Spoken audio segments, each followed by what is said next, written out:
The historic patent trial between Apple and Samsung in the US can finally begin after a jury of 7 men and 3 women were selected.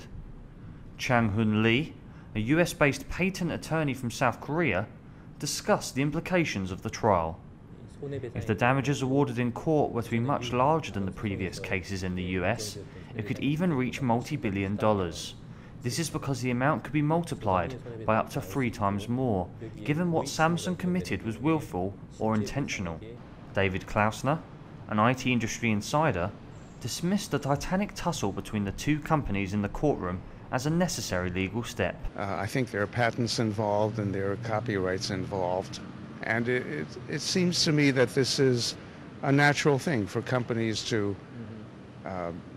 when they grow, to step on each other's territory or potentially step on each other's territory. And so these disputes are handled in a proper way, formally, with law, no fighting, no hitting each other, and it's appropriate, it's very gentle.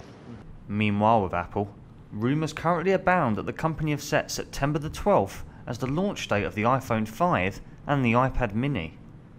Whilst the 6th generation iPhone has been speculated for some time, the idea that Apple could be about to launch a smaller version of its popular iPad tablet has surprised many.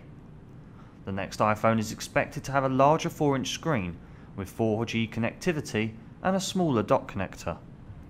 And we had the first victim of the social media games, after a journalist for The Independent had his Twitter account suspended after putting up the email address of an NBC executive.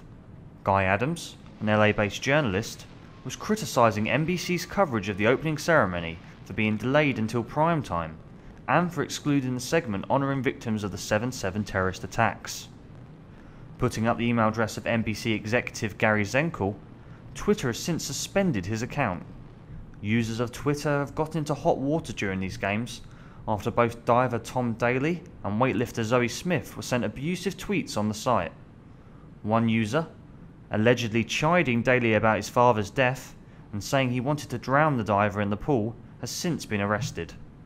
I'm Alfred Joyner. For the latest tech headlines, go to our website, ibtimes.co.uk.